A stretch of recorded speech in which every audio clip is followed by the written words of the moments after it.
I'm just saying I'm not finished yet. Search for it, swing for it, discover the me that lives in yes. Stand for it, stretch for it. It's my time, imagine my best. Run for it, reach for it, uncover the me that lives in yes. I know, yes I know, there'll be miracles wherever I go. It's not work, it's play. I can make magic today.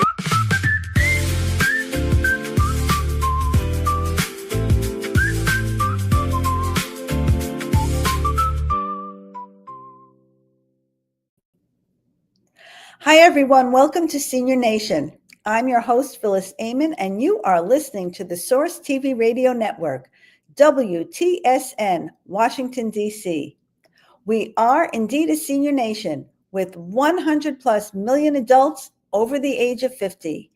And we are here to bring you up-to-date information about successful aging, healthful longevity, and becoming what I call a well-ager, to dignity, respect, quality of life, and quality of care for our parents, our grandparents, and loved ones.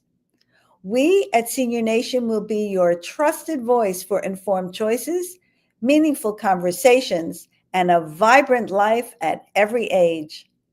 Though the Source TV Radio Network is known for its dedication to bringing the highest level of jazz content to the viewing and listening audience, the owners of the network are also dedicated to bringing this important content to this fast-growing demographic. And I'm always so grateful for the opportunity. And tonight, my guest is Ken Ashby. Ken Ashby has spent more than 3 decades bringing an innovative, collaborative voice to issues, causes, and brands across the public and private sectors as an entrepreneur and business strategist, also an executive producer, coach, author, speaker, and trainer. Ken is an award-winning singer, songwriter, and music producer.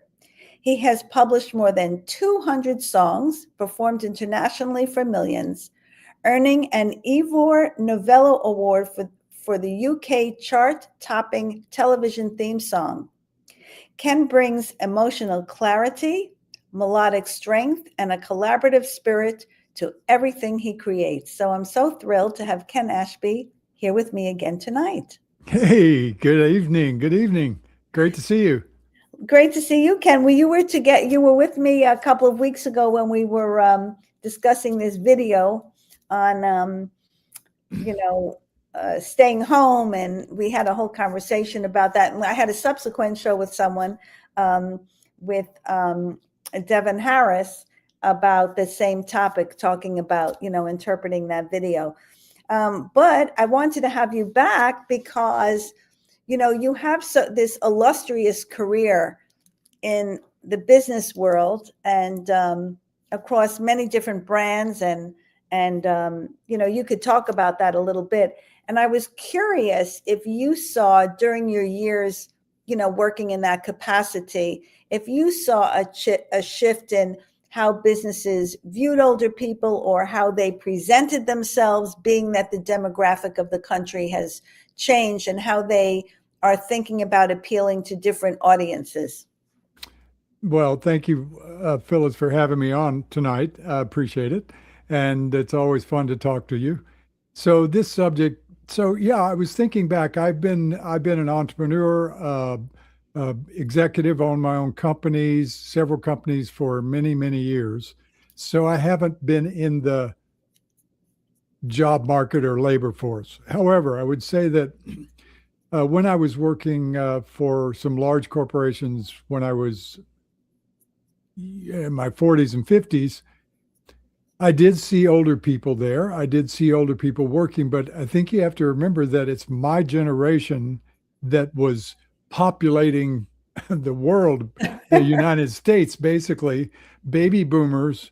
So when you looked around, you saw a lot of baby boomers. Right. So that's what my experience was, is that it just didn't seem to happened because most everybody I was working with were in that category. Of course, there were younger people who were coming up. And so I didn't notice an issue. I think now that I'm not in the job market, I still run my own businesses and work remotely wherever I want to, which is great. And I love that. And so I'm not in the market, so to speak. Let me just give you one other caveat so I've been in music all my adult life and been in many studios around the world, and I've performed and I was in rock bands, several different bands, and touring and all of that. But I now believe that even though Mick Jagger's in his 80s and everybody else, but I don't have that reputation to keep standing up on stage. Right. So I've kind of let myself free from that. It's okay. It's okay. So I write songs for younger people. So that's an interesting, that was a question that I was going to ask you. And because you said that, it was great segue into that question, which was, do you think your songwriting has changed as you've advanced in years? And I was going to ask you, are your songs appealing to different audiences and different age audiences as you've aged? So that was great that you brought that up. Perfect. Yeah, no, I think that has my songwriting changed? Yes, I think so. Over the years, you mature, and I can tell you a little bit about that, how I feel that's changed. I'd love to hear it. Okay, but I would say that in terms of what I'm writing, what I'm creating, I've always created for certainly my style of music, but always looking for a universal market, for a market that is, the music market is old and young. It's just spread out all over the place. A lot of my friends all gravitate a little bit towards the nostalgic stations, the best of the 70s and the 80s, and I only listen to the 70s. Well, I've never gravitated that way. I've always tried to listen to what's new, what's happening, that Right. sort of thing. So that's how I try to write. And I think there's something to be said for in the creative industry, because I don't think, it's mostly it's not something you see stats on, but it's artists and writers and yes, music writers, all of that. That goes on at any age. That can continue at any age. But for me, in terms of my songwriting, as I've gained more wisdom or experience, so I think I have, and maybe in the past years, past 5 years, 10 years, really learned how to develop a relationship with what I'm creating. That's interesting. So, can you explain that a little bit? Yeah, it's never when you're in the midst of, and I would say writing a song, but this could be translated to painting, being a painter or a sculptor or anything, right. Writer, a book writer, anyway. But this is just particularly where I am, is that I've developed a relationship with the song so that I don't think about, is this a great song? Is this a good song? Is this a hit song? Is this I'm not thinking about that when I'm writing. When I'm writing, I'm getting to know the song itself and understanding what it's telling me and giving it my voice, and working many times to stay a little bit edgy, a little bit from that standpoint. But it's something that you grow into, and that I really have enjoyed it. Then after it's done and the song finds its own voice, because once you write it, you let it go, and you have not a lot of control over the outcome. And so the song gets to find its own voice. wherever that's going to land, or it's just something you write because you had to write it?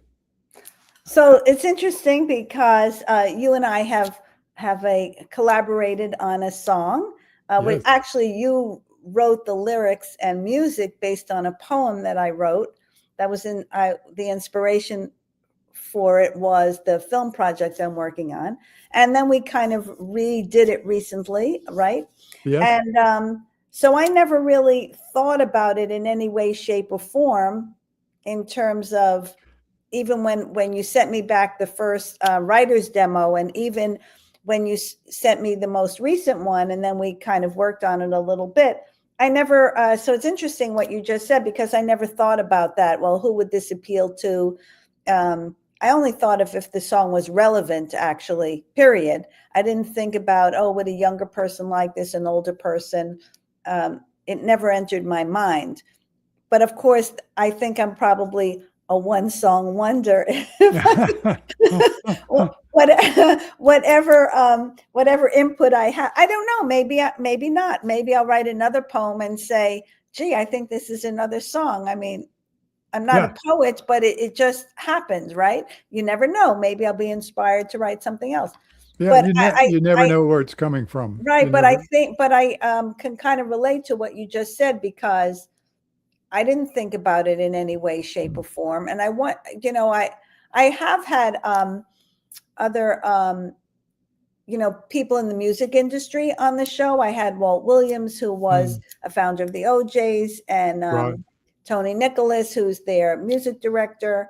And I had, oh my God, how could I not remember her name? Maybe Mel will tell me. She's a flutist, and she played with Stevie Wonder. And we talked about how the music industry, is there a shift in how they approach or treat or, embrace older musicians or performers? And I don't mean the Mick Jaggers, the superstars, but just people who are maybe, a couple of notches below that. Does that make sense? What I just said? Yeah, I mean, there's a lot of let's just say experienced performers out there. There's a lot that all the way up and down in every genre of music. I think there's plenty of folks there who are, because they have the chops, because like you said, when you work, people pay attention because you have the experience and the knowledge and the expertise. And certainly in the music industry, there are a lot of performers and touring groups that are, they're definitely, it's something that I kind of let go of many years ago. So I wouldn't say, I just felt like, because I was in a rock band, we were having some success. We performed with Fleetwood Mac, with Kenny Loggins, Marshall Tucker Band.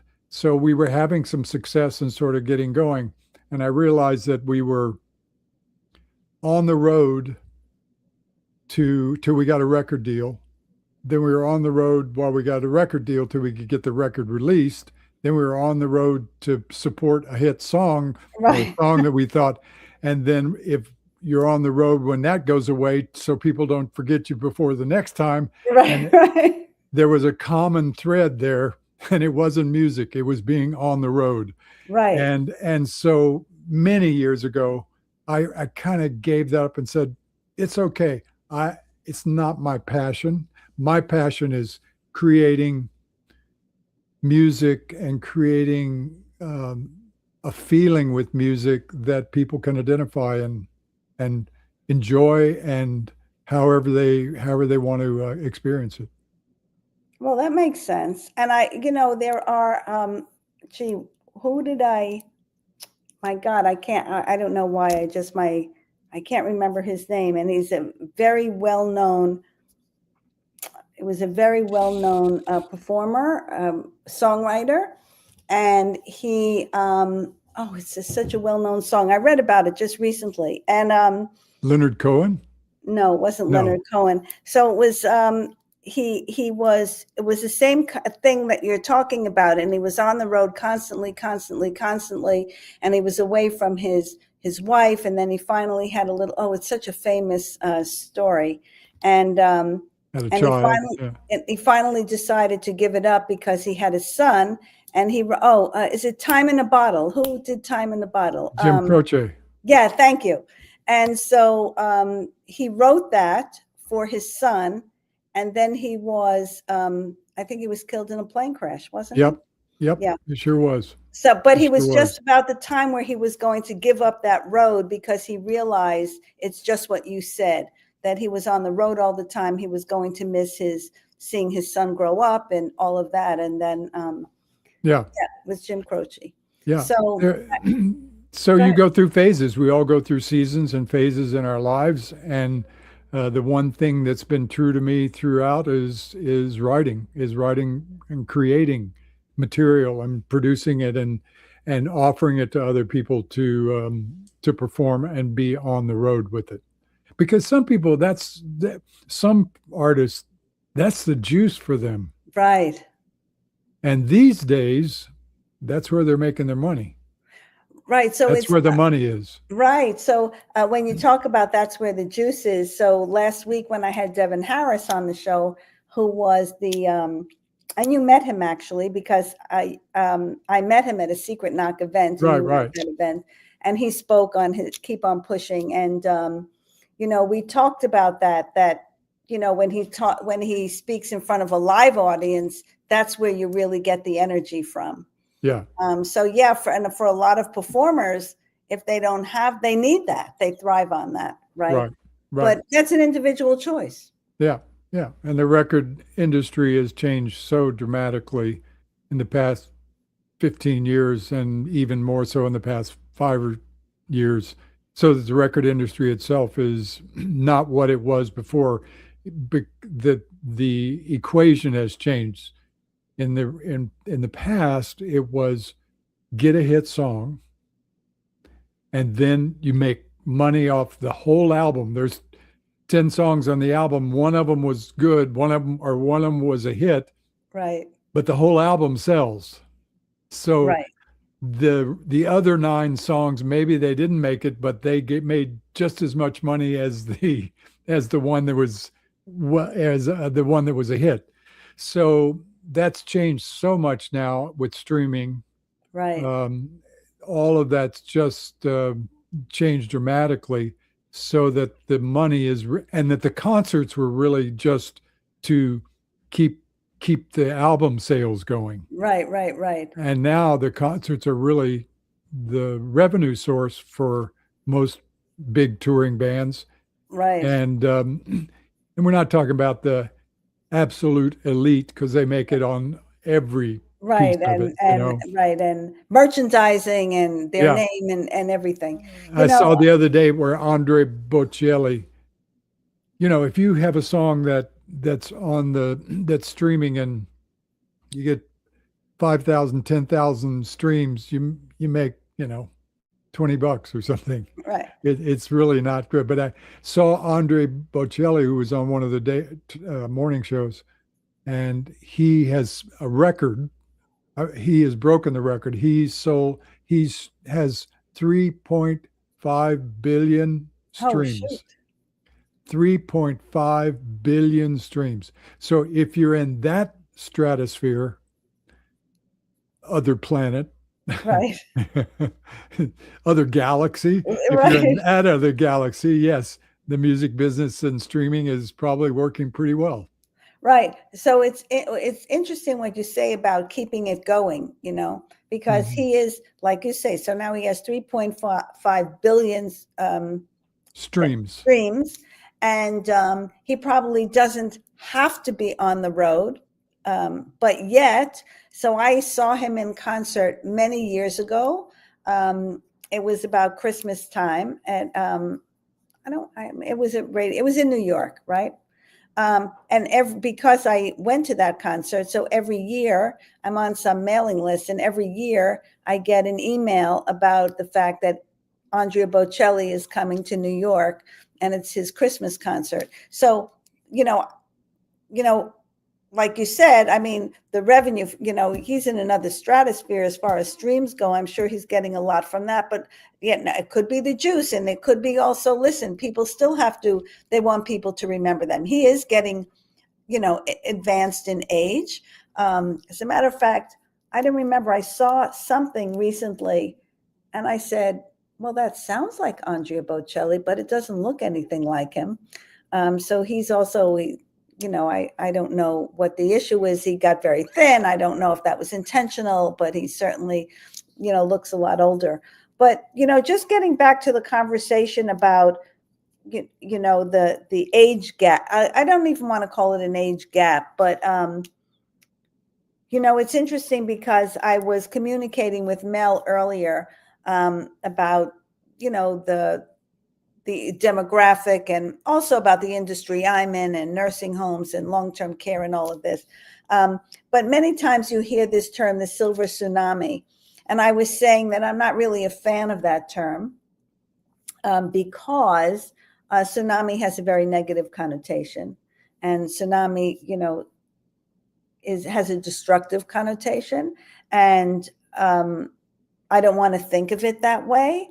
But I know it's been used that way, but I'm not a fan of that term. And it's funny because just the other day, I was at work and this gal stopped me in the hallway. I think she said she's 42, and she remarked on the color of my hair and the gray on my side. And so I said, well, red has become my brand and it's kind of my personality. But I wanted to show my station. And she said to me, well, it's a sign of your wisdom and your experience. I thought it was great that she said that. We got into a whole conversation about that, right? Yeah. And then we talked about the fact there was a woman there who had, her entire head was gray. And I was saying that there was a documentary many years ago that Gray is the New Blonde.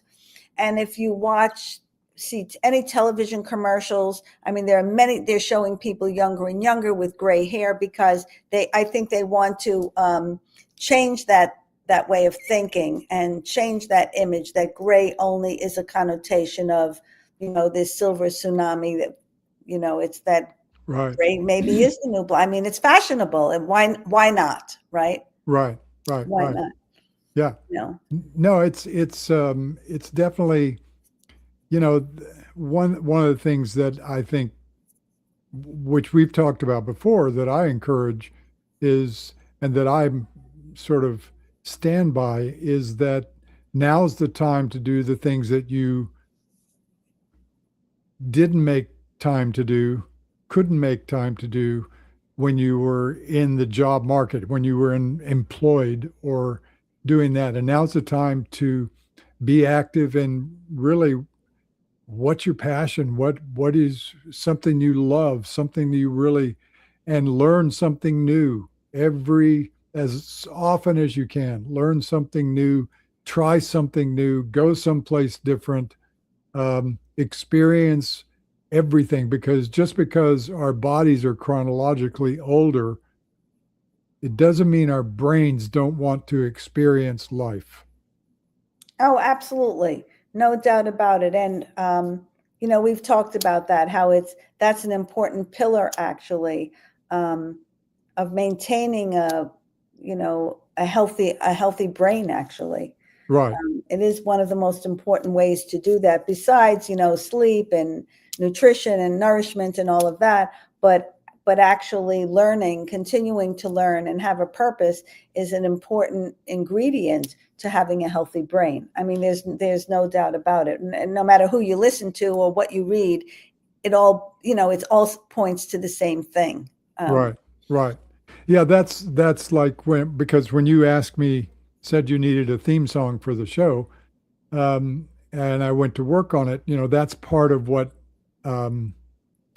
Go For It was written to. It was written about, try it, whatever it is. You don't have to be mega success, but go for it. Give it a chance. Reach for it. Get out there. And one of the lines that was important to me was discover the yes that lives in me. Discover the me that lives in yes. Discover the me that lives in yes. Thank you very much. Right. See, I listened to the song. Thank you. You've heard it a couple of times. Discover the me that lives in yes.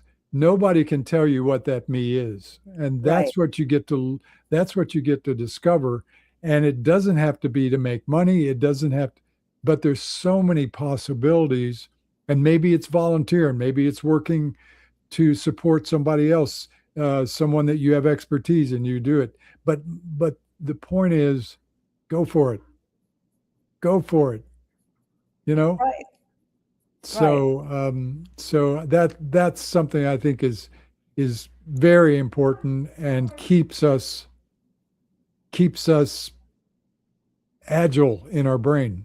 Right. Yeah, absolutely. And I think well, that whole sense of purpose, I mean, it's really important, and it could be something very simple. And I brought up this. I don't remember if it was when you were on, when we were talking about that video, or I said it last week. Oh, maybe it was last week when Devin was on, and I was talking about this study that was done it was done in a nursing home where people were given plants, and half the people were told somebody else would take care of the plants, and the other half were told that they would have to take care of the plants. And the people that were responsible for the plants, right, had a purpose outside of themselves, became more social. They came more, they came out of their rooms more. They were less isolated. They were more interactive. They were more conversant. Because they had a purpose greater than themselves. They had to take care of something outside of themselves. So like you say, it could be something as simple as tending to your garden. I mean, yeah. It could be something as simple. That's why pets are so important. You have a responsibility to take care of this other living thing, and it gives you a sense of purpose and a sense of connection, I think. Right. Yeah. And I know you've had so much experience of that in the world of dementia and those areas, Right. that's something that's needed and helpful there as well, right? Absolutely. As a matter of fact, they have these, I guess you want to call them robotic pets, I suppose.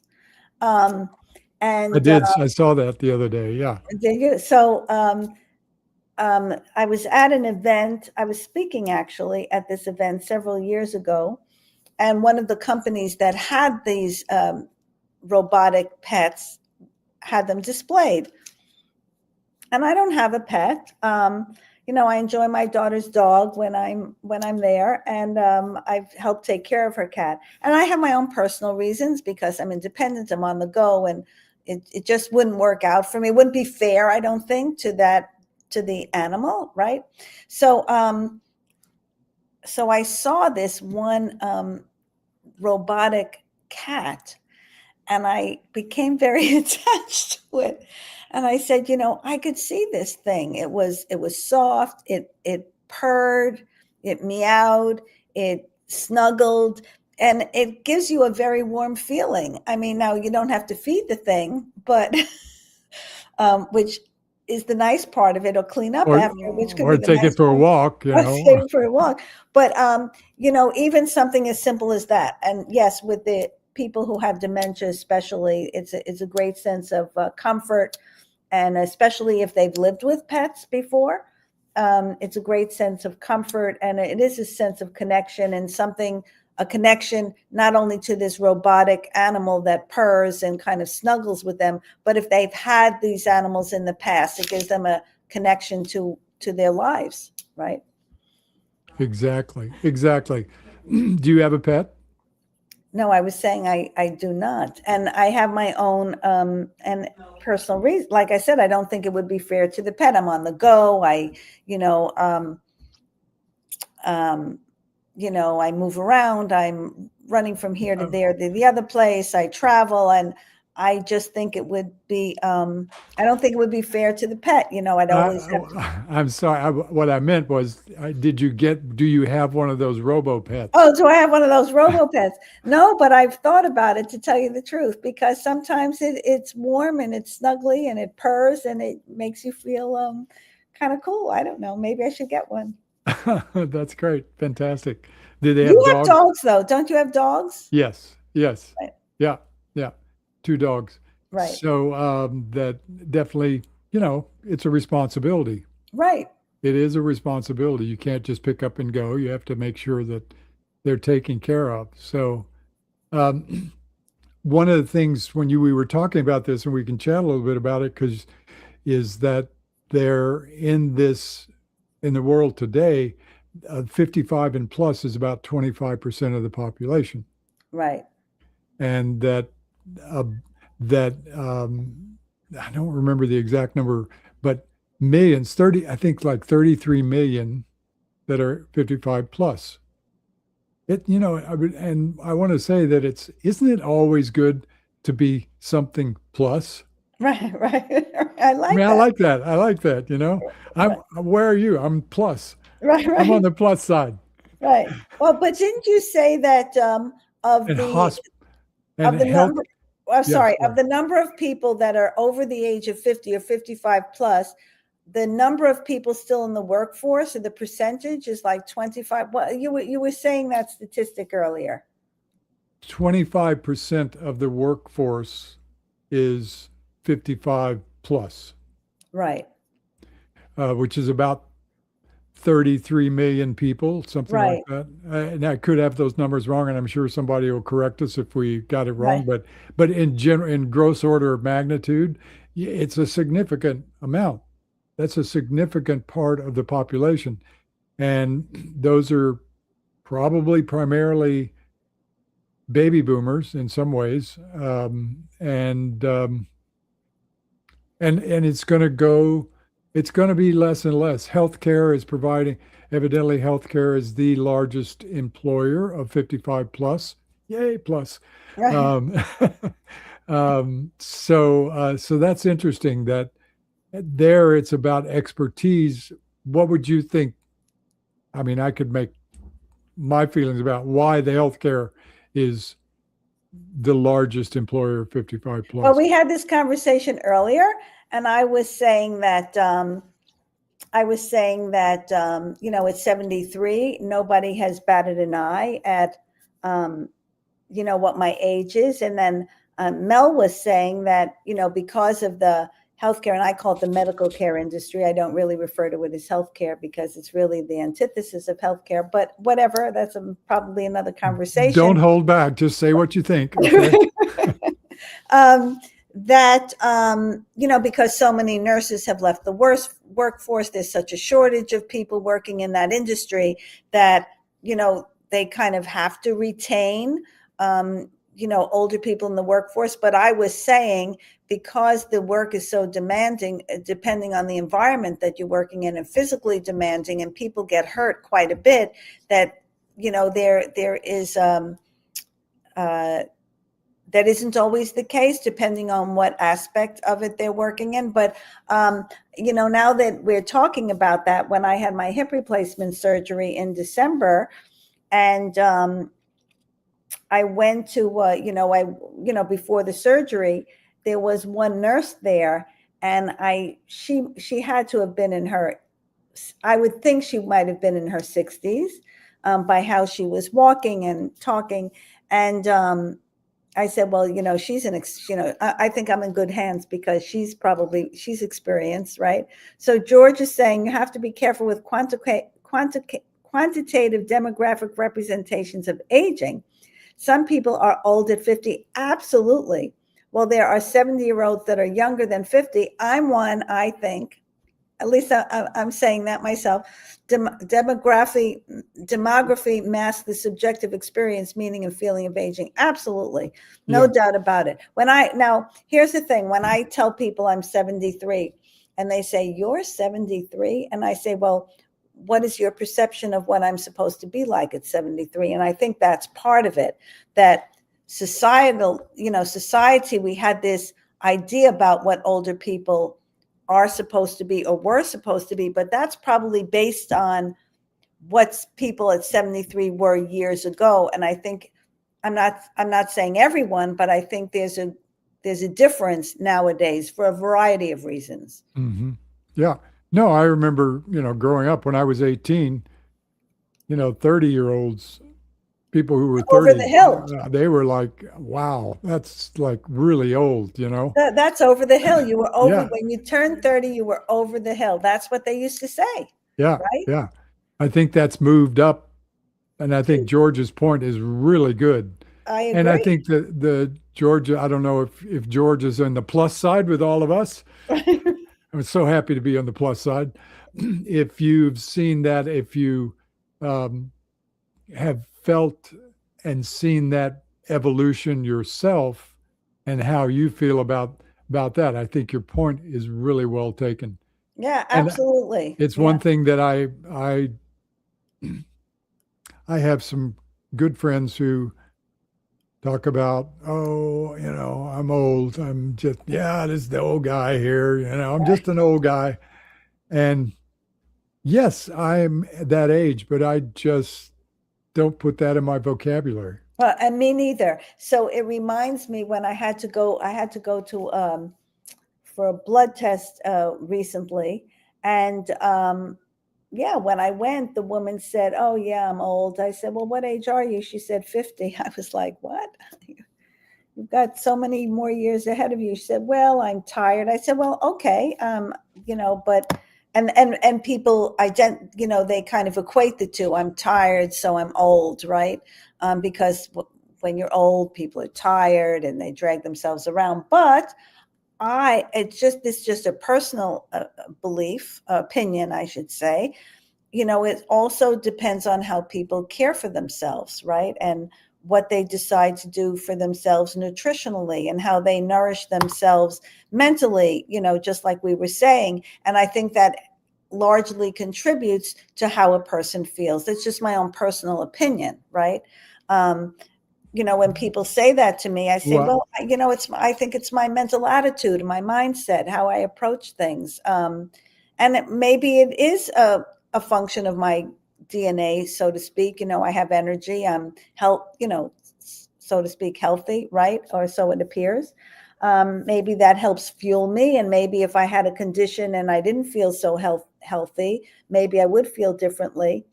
That has a lot to do with it, I'm sure. yeah, exactly. And it's something that today I was under a car today trying to do something.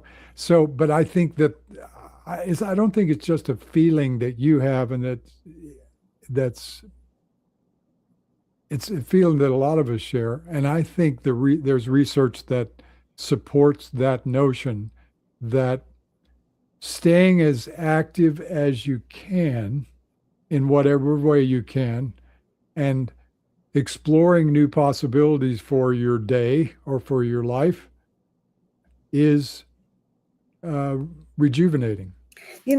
It just, as you're saying that, I thought of two things. So I'm going back home in a couple of weeks and I'm going, meet up with a few friends that I haven't seen in a while. And one of the gals sent me, there's a dance social, ballroom dance social on this Saturday night when I'm going to be home. She asked me if I want to go. I said, oh my God, absolutely. And because I haven't danced in a while, but it was also because of my hip. And I said, oh my God, I don't have any dance shoes with me. I mean, I haven't thought, they're all packed away. I hadn't thought about, I said, hopefully I'll be able to dance again someday. And so, I got a couple of things and in preparation for it. And I was thinking about just this very thing. Here I am at this age, I'm 73, and I'm thinking about getting back to dancing. And I was thinking when I first started, I think I was about 60. And the first person that I was really my inspiration for Argentine tango, she was 70 and she had just taken up Argentine tango. But I think it's also physically how you want to stretch yourself. So a few days ago, I was walking up the steps to, my bedroom, and I was trying to walk up 2 steps at a time. And I thought to myself, well, I tried it, but I don't think my hip is just quite ready for that yet. But what I said out loud to myself was, will I be able to do that again? So I think, that's a feeling of that you want to get back to a certain level of, and I'm sure many people have that, especially if they have an illness, if whatever they're experiencing, they want to get back to whatever they were doing before. I mean, that's, I think, a normal reaction. So Ted says we have to be careful when we are in the midst of the boomer generation aging. Baby boomers are generally living longer, right, than previous generations, but counterintuitively in poorer health, characterized by higher rates of chronic illness, obesity, absolutely, which is an epidemic in our country, and diabetes, absolutely. Despite lower smoking rates, this healthier aging myth is challenged by earlier onset of morbidity, shifting the focus from just lifespan to managing long-term health, disability, and care needs. And that's why they talk about not just the lifespan, but the health span, right? How healthy are you going to be? And that's why I talk about healthful longevity. A lot of the conditions that we associate with aging don't really have to be the case. I mean, things happen to people, but they also happen to people because of conditioning, lifestyle, habit. I think about myself. My father was diabetic. He had type 2 diabetes. I was diabetic in both pregnancies that I had, gestational diabetes. So I'm very conscious about that. I'm conscious about what I eat. And I think about this because I probably have a predisposition to diabetes. So I'm trying to do what I can to forestall that. But, in this nursing home environment and the ones that I've worked in for over 50 years, how many people that I have seen who have amputations or who have diabetes and yet they continue to, whether it's habit or comfort level, whatever, eat the kinds of things that probably are counterproductive to a healthier, to healthy well-being.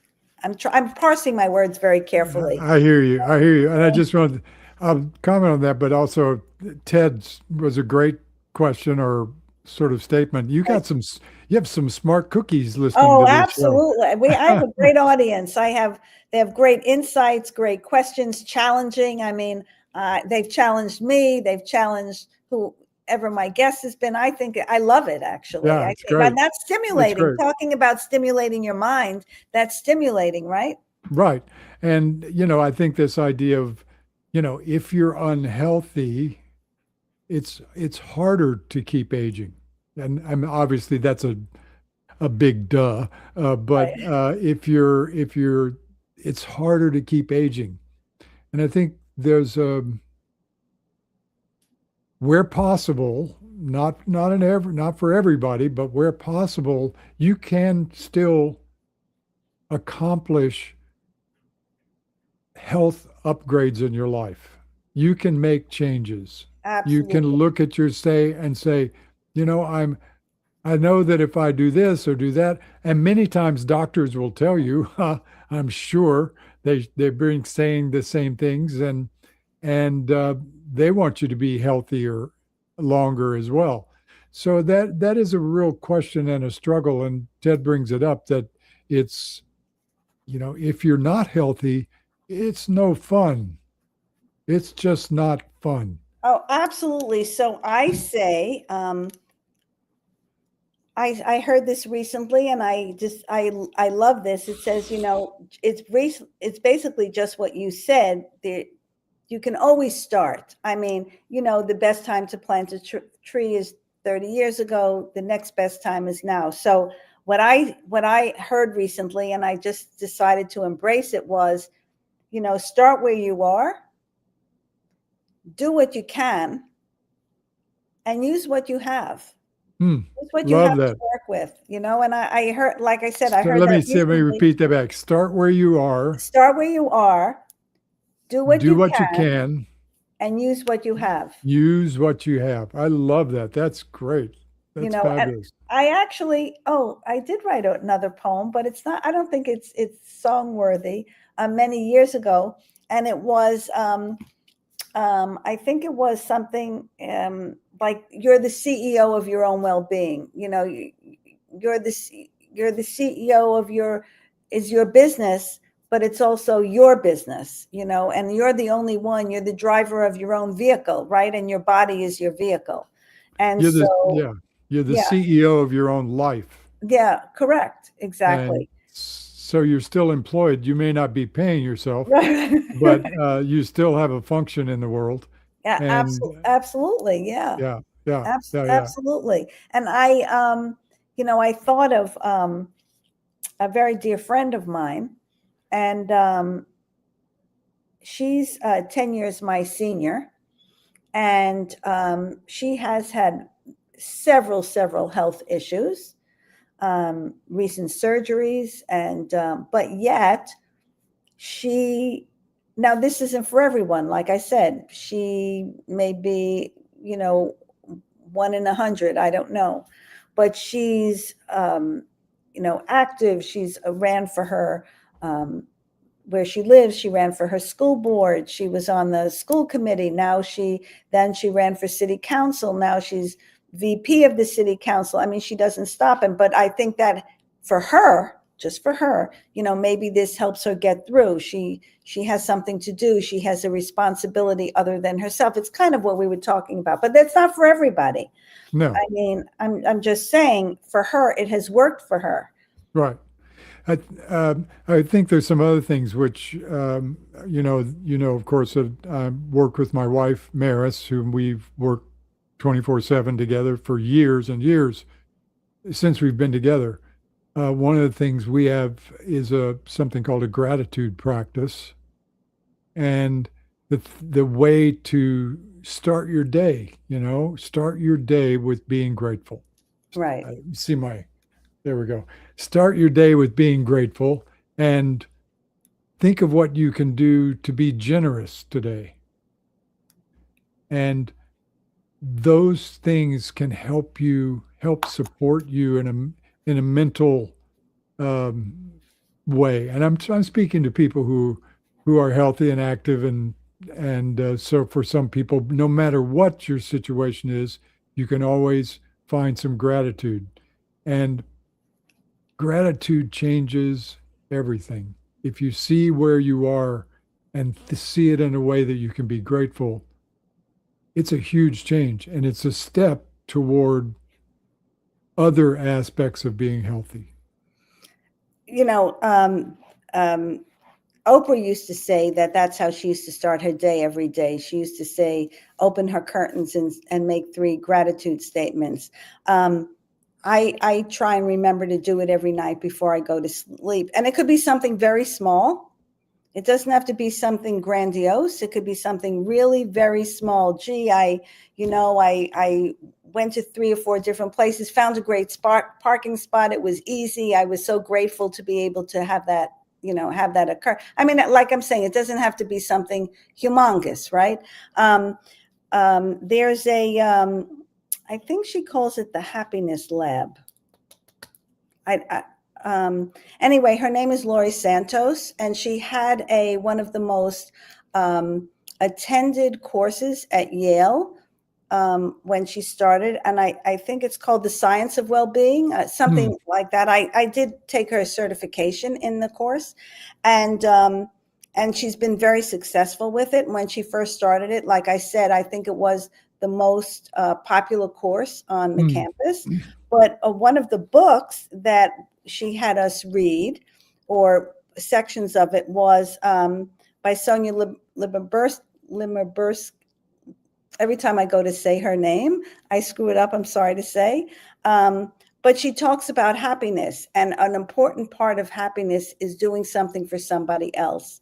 That they found that there have been studies about it, that it's just such an important ingredient. And it's kind of the same thing as the study with the plants. It's doing something outside of yourself, and it's not expecting anything in return, just doing it for the purpose of doing it. And I have found that I feel great if I pass somebody and say, wow, you look great today, or that's a great shirt, or those are great shoes, or, you have a beautiful smile.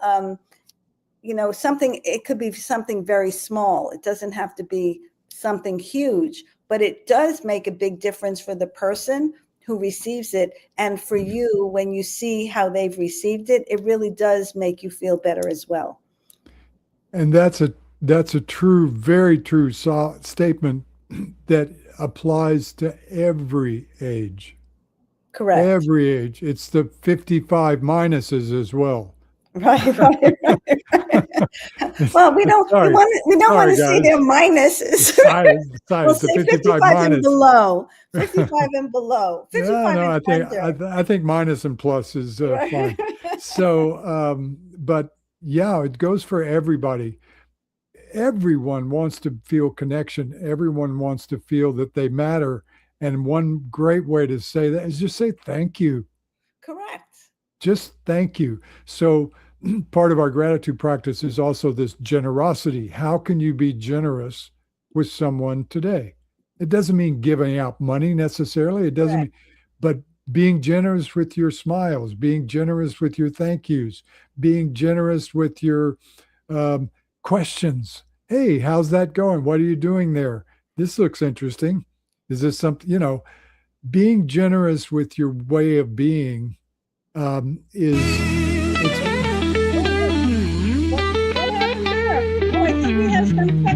Started out dreaming. What happened? I don't know. Hands in the air. I don't know. What Worked hard to build something. I think. I don't know. Something happened. It must have been some technology issue that Mel's experiencing on the back end. But okay, it was Thank cool. You, Mel. Actually, I was grateful for the music. I liked it because I was just going to say I'm grateful for the music because I love music. And I was trying to see where it was going because it was talking about your vision and maybe he did it. Maybe he did it intentionally. I don't know. Maybe he did. Maybe he did. But no, I agree with you. It just being being generous with yourself, with your spirit, with your, like you said, with your words, with your, with what you can offer somebody else. And like you said, it doesn't have to be money. And actually, when we were talking about that, what I was going to say is you and I both know somebody who has a Keep Smiling movement. And his purpose, one of his goals is to, I think, share 1 million smiles around the world. I think it's 1 million. You know who I'm talking about, Ken Rashawn? And his Keep Smiling movement? He's done many books and Keep Smiling, and Ken is fabulous with that and always has a smile. I just noticed Ken's always got a smile. He does always have a smile. And he has these cards and he takes pictures of people holding these cards, and he has them in many different languages. And it's really a very cool thing. And that's his goal. And, it actually started, I don't know if you know this, it started from his mom who passed away with Alzheimer's. Did you know that? No, I didn't know that. Yeah. I didn't know that. So I would tell you that I've been I don't know, you didn't know this, but I'm a multilinguist as well. No, I did not know that. Yeah. So right now, I'm smiling. That was smiling to you in Japanese. Oh, okay. That's German. French, I'm smiling to you. It's kind of funny, but actually, but I get the point. It works in every language. Absolutely. No matter where you are, no matter where you are in the world. Absolutely. And, I remember that, before we go, many years ago, it was about 10 years ago, it was at the dance studio, actually. And my dance teacher at the time, he was from Brazil. And his mother came over, and we were having I think it was the Christmas party. And,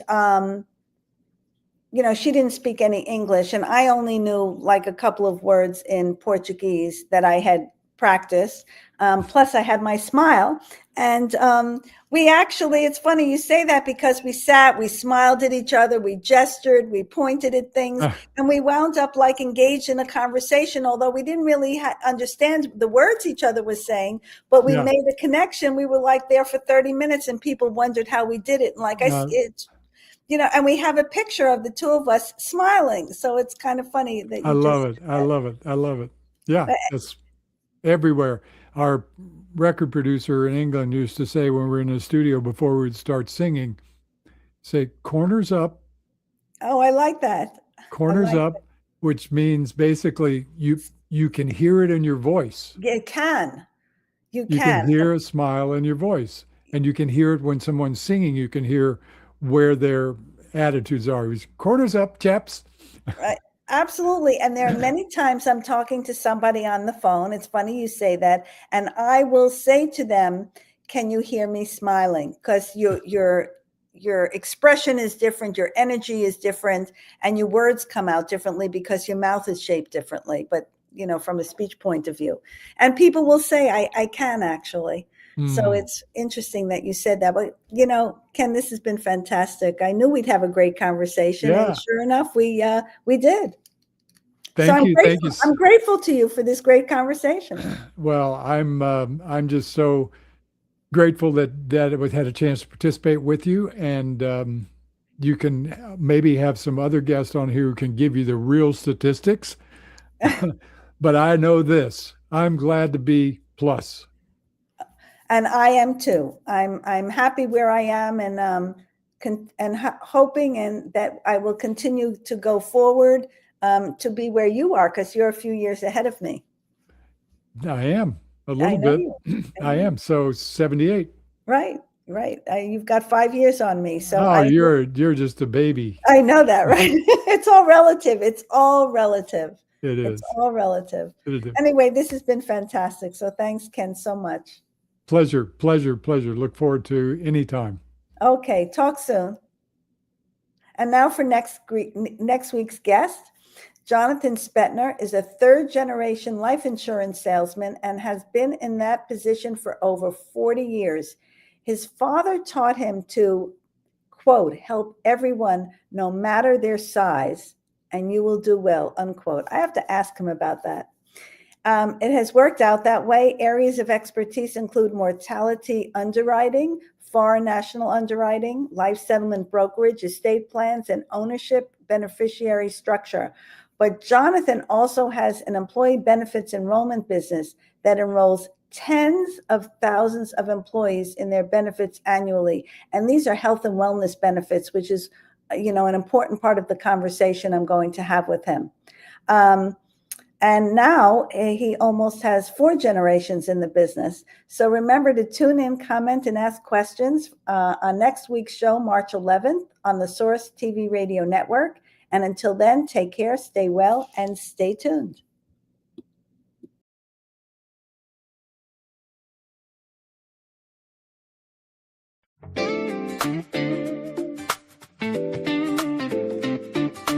Go for it, go for it. I'm just saying I'm not finished yet. Search for it, swing for it. Discover the me that lives in yes. Stand for it, stretch for it. It's my time, imagine my best. Run for it, reach for it. Uncover the me that lives in yes. I know, yes I know. There'll be miracles wherever I go. It's not work, it's play. I can make